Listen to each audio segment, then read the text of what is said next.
तो T20 world cup को लेकर सबसे बड़ी खबर इस वक्त आपको बता दें, भारत की शर्मनाक हार हुई है और 10 विकेट से ये हार भारत की हुई है। कई खास मेहमान लगातार हमारे साथ बने हुए हैं, लेकिन एक बार फिर हम आपको बता दें कि विराट कोहली और ऋषभ पंत ने जो संघर्ष किया था, उम्मीद थी कि भारतीय गेंदबाजी जब सामने आएगी तो शायद यहां पर मैच में थोड़ी सी जान देखने को मिले, लेकिन ऐसा कुछ भी नहीं हुआ।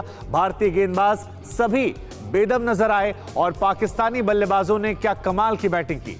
कमाल की बैटिंग आप इसलिए कह सकते हैं क्योंकि शानदार तरीके से स्ट्राइक रोटेट किया, जब जरूरत लगी तब वहां पर शॉट्स लगाए और इसका नतीजा यह था कि आराम से दिनेश पाकिस्तान ने मैच जीत लिया और 5-0 जो T20 वर्ल्ड कप का इतिहास था उसका बदला सलीके से लिया।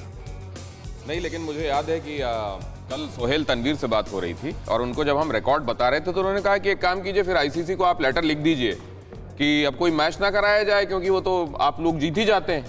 तो हमने उनको एक हौसला अफजाई उनकी कर दी है, एक जीत उनको देकर, और इसमें इससे ज्यादा कुछ नहीं पढ़ा जाना चाहिए। और ऐसा मौका आता है और ऐसे ही मौके होते हैं जब हमारे प्लेयर्स को यह लगना चाहिए कि पूरा देश सॉलिडेरिटी में उनके साथ खड़ा हुआ है। वो दिन आते हैं जब आप के सामने ऐसा डिसअपॉइंटमेंट होता है, और जाहिर है मैं ये खुद अपनी बात करूं तो बहुत खींच कर अपने को इस शो में लेकर आया हूं मैं, लेकिन फिर इस तरह की स्थितियां आती हैं और ऐसे हालात के लिए, ऐसी स्थितियों के लिए as a fan, as an Indian, as a supporter, हमको ये याद रखना चाहिए कि इसी तरह के मौकों में हमारी परीक्षा होती है कि हम अपनी टीम, अपने प्लेयर्स के साथ कितने खड़े हुए हैं। Babar Azam 68 not out, Rizwan 79 not out, और ये अपने आप में पूरी कहानी बताने के लिए काफ़ी है कि किस तरीके से 10 विकेट से ये, मतलब ये तो 100 सुनार की एक लोहार वाली जीत हो गई। अब हमारे साथ जो हमारे एक्सपर्ट्स हैं उनसे हम बातचीत करेंगे। उनके चेहरों पर भी मैं देख पा रहा हूँ डिसअपॉइंटमेंट है, लेकिन इस मैच को एनालाइज वो कैसे करते हैं, कैसे हो गया ये समझते हैं हम। खैर, ये टोटल जब देखा था हमने तब मुश्किल लग रहा था। नयन, क्या हुआ?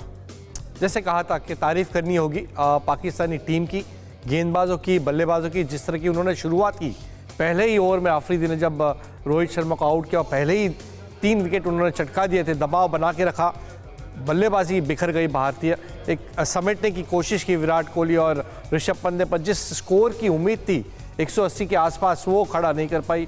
150 का आंकड़ा एक कैचअप सिचुएशन ही था, अगर हम जल्दी विकेट नहीं लेते तो मुश्किल होने ही वाली थी गेंदबाजों के लिए। पर आज गेंदबाजी भी बिल्कुल नकारात्मक रही। जिस तरह की उम्मीद थी भारतीय गेंदबाजों, स्पिनर्स की, फास्ट बॉलर्स की, वो खरी नहीं उतर पाई। पर तारीफ करनी होगी पाकिस्तानी बल्लेबाजों की और पाकिस्तानी टीम की, जिस तरह आज उन्होंने खेला है, तारीफ के काबिल है।